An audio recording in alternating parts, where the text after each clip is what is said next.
This episode of Fearless Rebel Radio is brought to you by You on Fire. You on Fire is the amazing 12-week online group coaching program that I run, where we build up your worth from the ground up so that it's no longer hinging on the way that you look. It's got personalized coaching from me and incredible community support, plus lifetime access. Get details on what's included in this program and sign up to be notified when doors open for the next cycle by going to summerinanen.com/you on fire. I would love to have you in that program and in that group. This is Fearless Rebel Radio, a podcast about body positivity, self-worth, anti-dieting, and feminism. I am your host, Summer Inanen, a professionally trained coach specializing in body image, self-worth, and confidence, and the best-selling author of Body Image Remix. If you're ready to break free of societal standards and stop living behind the number on your scale, then you have come to the right place. Welcome to the show. This is episode 154, and I'm solo talking about how to deal with diet talk, specifically around the holidays, but just in general, how to deal with people making comments about your food and your body, and how to deal with other people talking about their own diets and their own bodies. So specifically, we're going to talk about 3 ways to deal with unsolicited comments about your food and or your body or your child's. We're going to talk about 5 ways to deal with food and body talk from family and friends, and 4 ways to make setting these boundaries easier. As well, I'm going to talk a little bit about how to be more resilient to diet ads and all that January, new you, new year, new you bullshit. You can find all the links and resources mentioned in this episode, including a free download with the steps and the different options to take when it comes to dealing with comments and body talk at summerinanen.com/154. Before we begin, I just have a couple of announcements. I want to give a shout out to Hates Being Called Jenny, who left this amazing 5-star review, a message we all need. It's hard to be body positive in today's world of impossible beauty standards. I love listening to this podcast because it gives me hope that our world has voices in it that are working to give women an option besides dieting. The path to a wonderful relationship with your body seems clearer after listening to Summer for a while. Thank you so much for this wonderful podcast. Thank you so much. That's a really, really touching review. Thank you. If you haven't left a review, you can do so by going to iTunes, searching for ratings and reviews, and then click to leave a review or give it a rating. As well, make sure that you subscribe to the show to never miss an episode. And you can do that via whatever platform you use, whether it's Spotify, iTunes, or YouTube, or Stitcher. Why don't you just subscribe across all platforms? That would be awesome. And don't forget, you can grab the free 10-day body confidence makeover at summerinanen.com/freebies with 10 steps to take right now to feel better in your body. Can I just pause for a moment and talk about how ridiculous it is that every time I go to record, there's like construction happening? And the reason why I'm recording today instead of later on this week is because the person who lives attached to me, so I live in like a triplex, they're getting their chimney something. They're doing something to their chimney, and she said it's going to be incredibly loud. So I hustled to get this podcast together so that I could record it before the stuff starts happening with her chimney. And meanwhile, I sit down to record it, and like there's construction that just starts going on outside. And maybe you can't even hear it. I'm hoping you can. I'm hoping that like somehow it's not transitioning into this microphone. I feel like it probably isn't, or maybe it's very, very faint. But in any event, I just want to talk about the ridiculousness of some of these things and how it's hard to just find a time that's quiet to actually do these recordings. Okay, so today's episode is really brought to you by you. In my Instagram stories a couple weeks ago, I asked you about some of the biggest struggles that you have around the holidays. And one of the biggest themes was how to deal with unsolicited comments from family and friends about the food that you're eating and about your weight to you or your kids, or about your kids, I should say. How to deal with other people talking about their own food and their diet, and just having fat phobic friends and fat phobic relatives. And then how to be resilient to diet ads. So I've combined those into this one episode because they all sort of tie together nicely.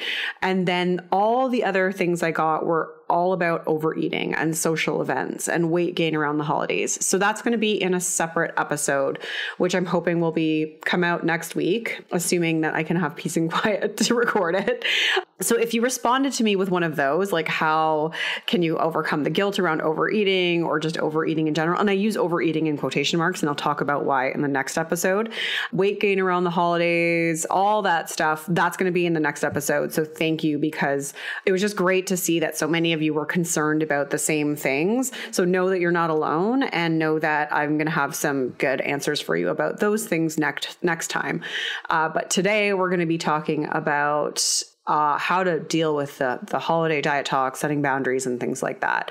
So I've split it into 4 parts because I compartmentalize everything. And that is 3 ways to deal with unsolicited comments about your food or your body, or if people are making comments about your child's food or body. We're going to talk about 5 ways to handle food and body talk or diet talk from friends and family. 4 ways to make this easier on yourself, which also applies to how to become more resilient to diet ads and things like that. So I recorded a really good episode on boundaries a while ago.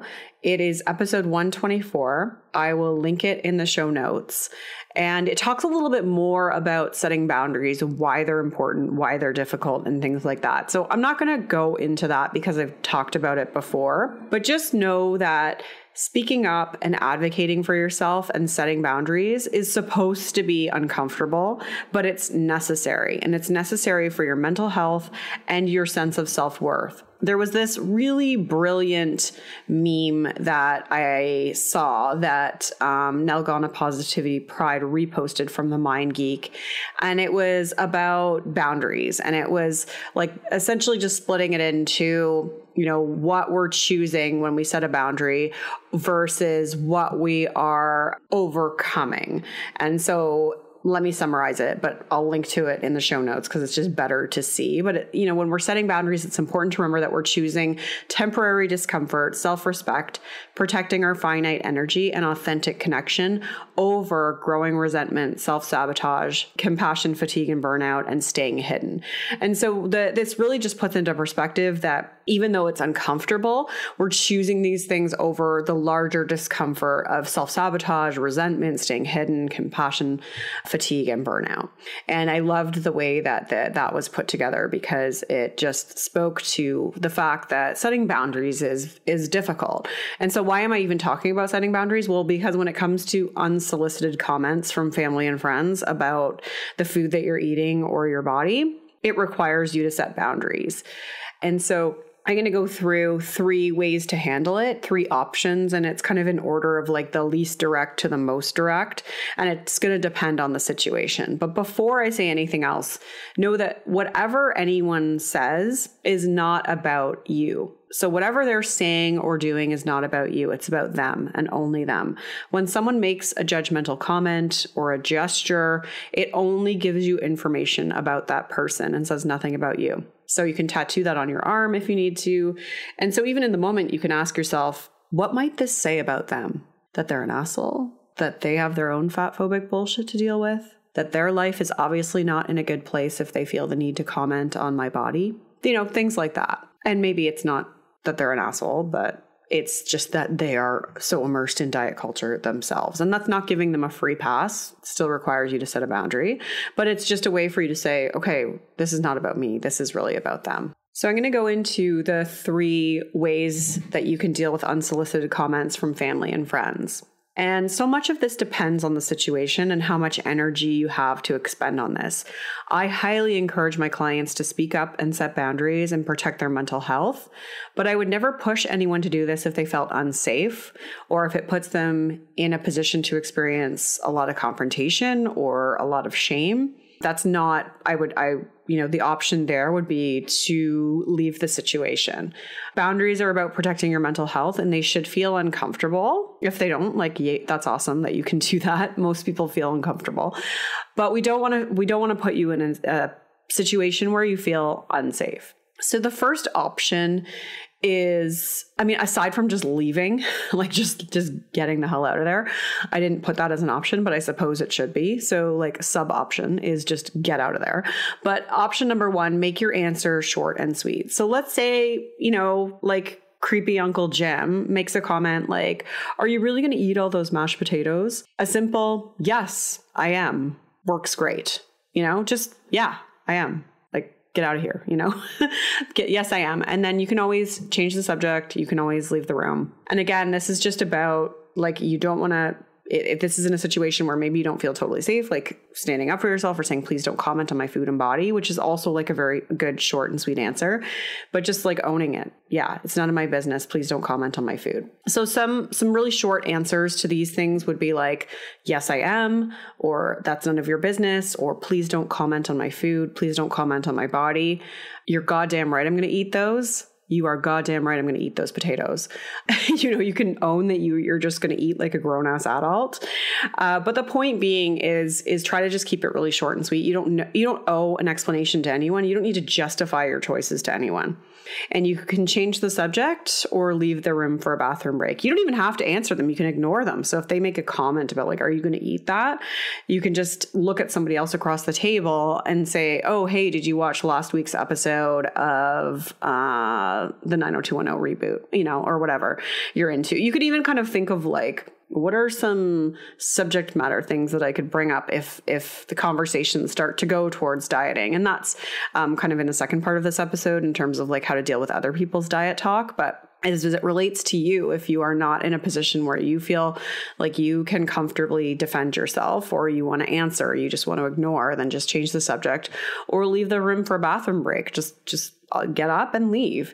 You don't have to stay there. You can leave the environment. You can leave the place. You do not have to stand there and subject yourself to any kind of disrespect.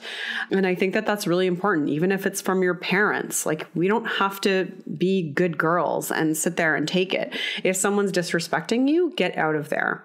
And so that's option number one. It's really about the short way of dealing with it. So either a really direct answer, don't comment on my food or body, or that's none of your business, or yes, I am going to eat that, or no, I'm not doing that diet anymore. Change the subject and leave. Option number two is one that I generally push people towards when I'm working with them, and that's to have a conversation with people that are in your life about what you need from them. So if you know that you have family or friends that have made comments about your food or body in the past, then I encourage you to speak to them in advance to ask for their support.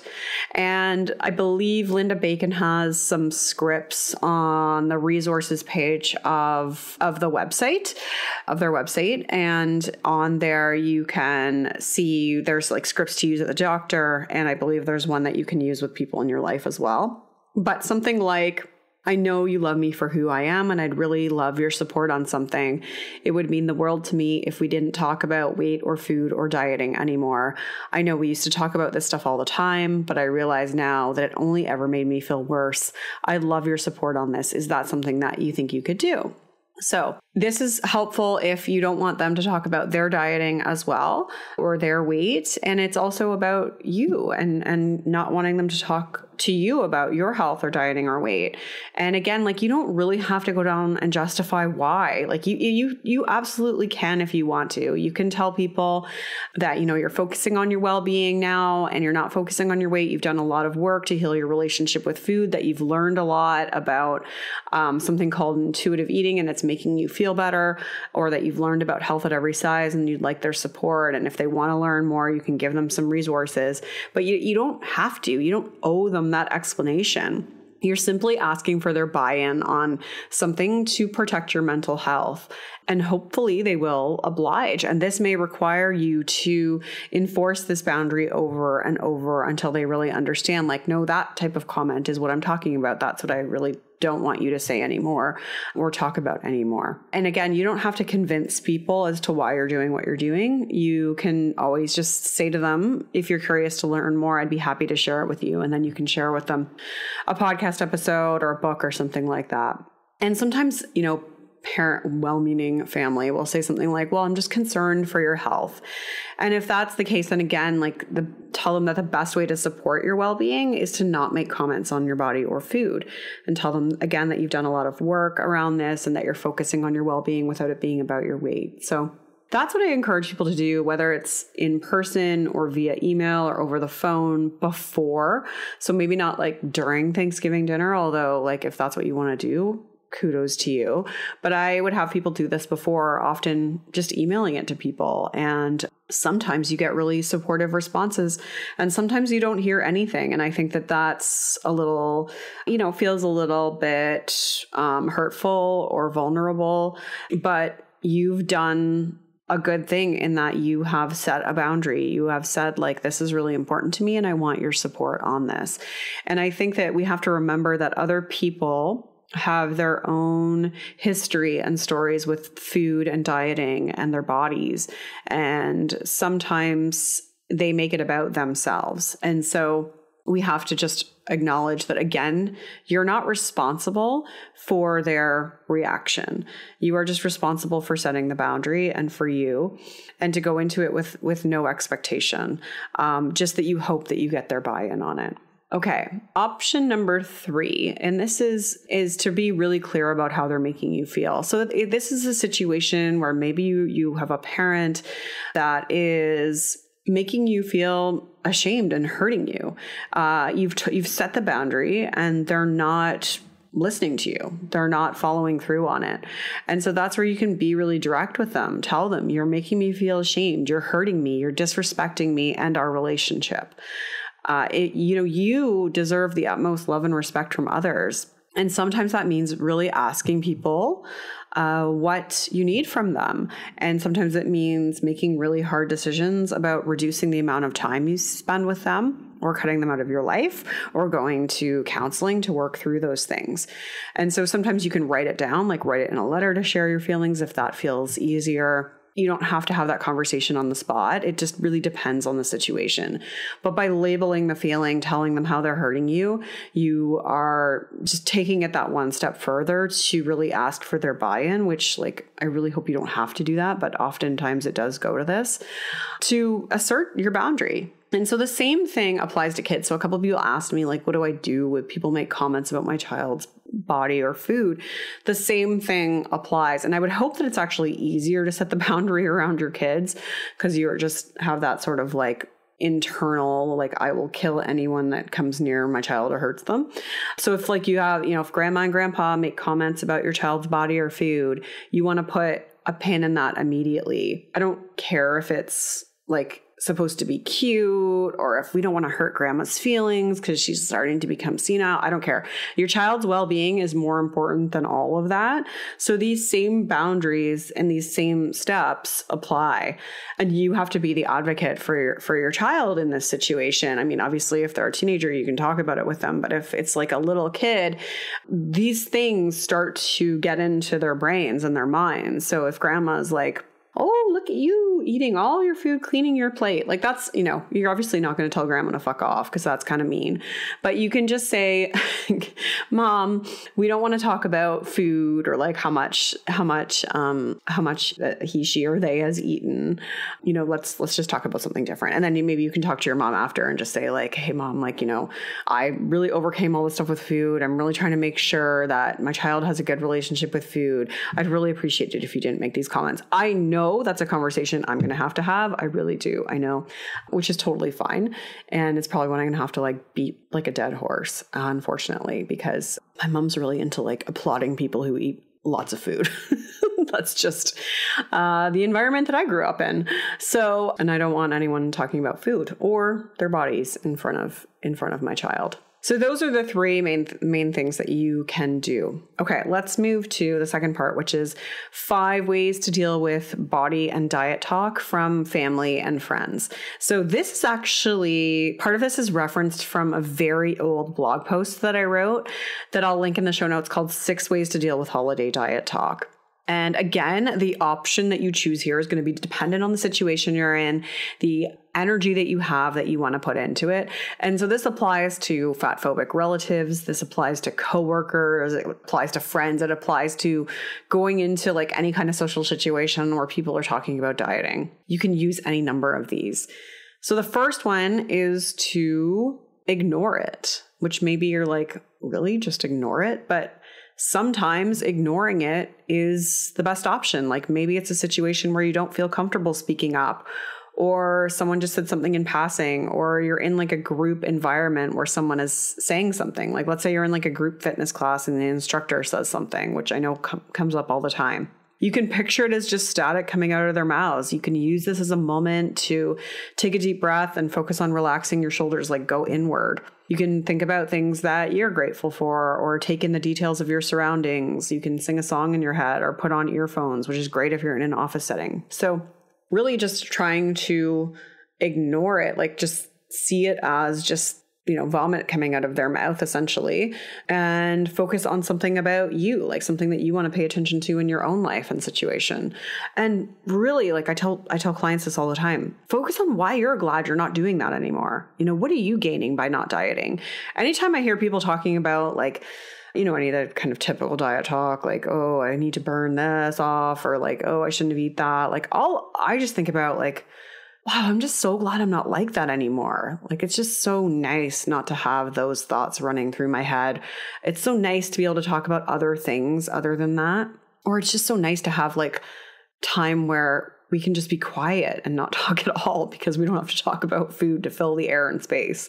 And so that's something that I really want you to focus on with any of these is like, why are you happy that you're not doing that anymore? Because oftentimes we start to take it personal and we're like, I wonder what they're thinking about me, or I should be dieting. Well, no, think about like why you're glad you're not in that situation. And it doesn't mean you're better than those other people. It just means that like you found a different path and you've seen how oppressive dieting is. Because we all know that like all of us have been subjected to that, and all of us were at some point in time one of those people in some way, shape, or form talking about our diet. Number 2 is to change the subject or leave the room. So sometimes it's appropriate to talk about the ridiculousness of diet culture, and I'll give you some one-liners in the next point, but sometimes it's not. Sometimes if you're around the dinner table and you just don't want to. So you can remove yourself from the situation, like just, like, oh, those mini meatballs hit my intestines hard. Like I need to get out of here and just use the bathroom. Or, oh, wow, did you see that like they might actually do a season 2 of the 90210 reboot? Obviously you can tell what's been on my mind lately, and change the subject. So again, having like these kind of like conversation starters in your head, things that you can talk about to change the subject, to get people out of that rabbit hole if you want to. And that's a good option if you don't feel comfortable speaking out, just want to move on. I always encourage people to speak out and set boundaries, but again, this is an individual thing. And if it was your mom, then I would absolutely tell you to set a boundary and use one of the other steps that I laid out previously. But if this is just like a random person who you see once a year who makes a comment about their keto diet, like just change the subject or leave the room. Okay, number 3 is if you want to respond, then make your answer short and sweet. So perhaps a friend starts talking about like how bad they are for eating desserts, or about how they need to hit the gym hard tomorrow. Some short one-liners can be, food is just food. We're not good or bad for eating it. Or there are so many more interesting things we can talk about. Tell me about your upcoming trip. Or I don't pay attention to that kind of stuff anymore. And that's a good response if someone comments on your body. So if someone's like, oh, you look like you've lost weight. Like, I don't know why people say that as a compliment, but it just is so embedded in our culture. But a good response to that is, I don't pay attention to that kind of stuff anymore. Or like if someone's like, oh, look at you, you're so good for only having one piece of dessert or whatever. Again, I don't pay attention to that kind of stuff anymore. That's a really good response. You can say like, oh, dieting always made me miserable. I'm so glad I'm not doing that anymore. Or you can be like, oh, you didn't murder a dog. Like you're not a bad person for eating what you want. Or if someone's talking about like how they're so bad for eating dessert, you can say like, you're a grown ass adult. You can do what you want. Don't feel bad for eating something that you want to eat. Or if it relates to exercise, I move my body because I want to. I don't base it on what I'm eating. or, you can give someone else permission to do that. So you can just give little one-liners there. If you want to explain to them more about intuitive eating or health at every size, I'll get to that in one second. But the one-liners are good. They generally just kind of like shut it down or open it up for an inquiry from the other person. Like, what do you mean you don't pay attention to that anymore? Like, what? Is your head on backwards? And then you can say like, yeah, like I discovered this other thing called intuitive eating. If you want to learn more, I'm happy to talk about it. Number 4 is to tell people what you need from them in advance, like that you don't want them talking about their diet or food. So similar to how you don't want them talking about your body or diet or food, you can tell them that you don't want them talking about theirs. That's totally fair. And so if you have family that does that, if that's something that you used to kind of bond over, I really encourage you to set that boundary. Like just say like, here's what I need from you, and make it about you, not about them. Like don't make them feel bad for doing what they're doing. They are entitled to do that. They're entitled to kind of eat the way they want to eat or feel the way they feel about their bodies. Obviously, we don't want them to. We know that there's a better way, but it's not about making them feel bad or guilty. It's really about you and your well-being. So definitely make it about you. And then number 5 is you can explain to them a little bit about intuitive eating or health at every size. So saying something like, I used to feel that way about food too. Then I discovered intuitive eating and read all the research on why diets don't work and why a lot of the things that we've been taught about weight are based on shoddy science. It really helped me to see how dieting had impacted my relationship with food and how I could start to heal that. And now I eat the things I want when I want them, and I don't see food as good or bad, and I no longer feel guilt. And it's pretty awesome, actually. If you want to learn more, here's a podcast, here's a book, give them my podcast, give them my book. And that's, have that conversation with them. I think that's always kind of fun, like to let people in on it. And they might be really resistant to it, and you don't have to convince them. You can just say like, hey, just do me one favor, like read this one book. And if you don't like it, that's totally fine. But if I think it might plant some seeds in you, or I think it might help you think about things differently, it certainly helps me. And remember with all of this, that like, again, it's not about you. Like what other people are talking about is not a judgment of you. It's not about you. It's their own internal shit. And I think it's really important to remember that you are on your own path and your own journey. So let's talk about 4 ways to make doing these things, we'll call them setting boundaries, a little bit easier. So number 1 is to have an ally. So especially around the holidays, like maybe it's your partner, maybe it's your sibling or one of your parents, someone who knows what you've been going through and knows the boundaries that you'd like to set. That way they can have your back if anything pops up. So for example, they can jump in and change the subject if your creepy Uncle Jerry, is that what I said, makes a remark about food or bodies. They can jump in if your mom won't stop talking about how she's so concerned for your health. You don't need to do this alone. And I think that that's really important. So, have an ally, tell them like, this is what I'm worried about. This is, can you help me with this? So if you hear someone talking about this stuff, can you just help me change the subject? Or if you hear mom saying stuff about me, can you like really support me in that? Help me like assert that boundary. And I think that that's super important. Try to find someone who can support you in the situation just to make it easier. So the onus is not all on you. It's a lot of mental and emotional labor to handle this stuff on your own. Number 2 is to set small boundaries. So if setting these things feels scary and hard, start by practicing in little ways. So start by just changing the subject matter. Start by asserting yourself in little conversations. And just even like from a broader perspective, start by saying no to things you don't want to do. That's a really good place to just start putting your needs first. And the more that you can assert your needs, the easier it becomes for you to set bigger boundaries with people and stand up for yourself more in bigger situations. Third way to make boundary setting a little easier is enforce them. Again, it requires a lot of emotional and mental labor, but you have to enforce them.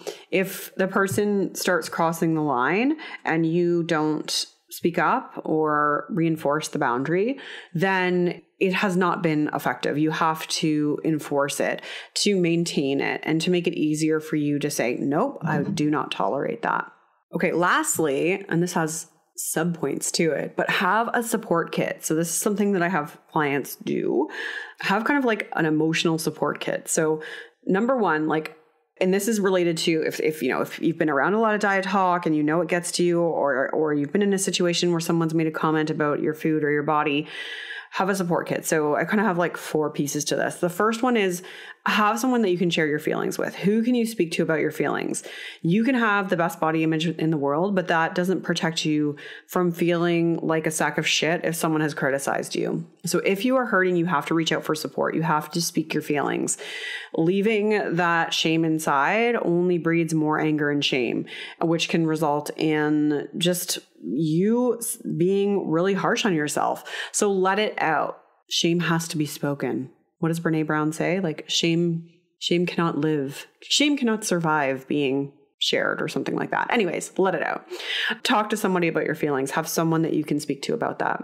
2 is have a really compassionate response to yourself. So a lot of the work I do with people is really cultivating compassion and compassionate self-talk. But in its simplest form, it's just how can you respond to yourself with compassion in this situation? And really actively drawing that self-talk and getting into that, like your heart, to really be nurturing and compassionate with yourself. And whether that is like you writing it out in your journal or you just like constantly talking to yourself very kindly to get through it. Number 3 is really knowing what soothes you. So what can you do in a situation where you're feeling really crappy, really bad? Maybe it's you go for a walk. Maybe it's watching a movie. Maybe it's cuddling your child. Maybe it's journaling. Maybe it's calling a friend. Like have some go-to things that are really good for self-soothing and things that you can do to just make some time for yourself to recharge yourself. And then number 4 is to have some body positive inspiration that is like your go-to. So whether it's like a quote, a meme, a passage from a book, a podcast, like a blog post that you want to go back and read, have some stuff that like really helps to reinforce these messages and make you feel better and make you know that other people have been through these hardships before, they've overcome it. Like go look at like a Jess Baker Instagram account, like just see how badass she is and vulnerable too, and how she has rough moments. I think that, she's just such a good role model. Or go read a passage from Lindy West's book, like people like that. I think that we can really rely on to help like spark that fire, reignite that fire in us that maybe has been dulled when we've been put in a situation where we felt disrespected or put down. So have that emotional support kit. That's going to be really important to this. Last thing I want to talk about quickly in this episode is just being resilient to the whole pressure to diet after the holidays, being resilient to diet ads.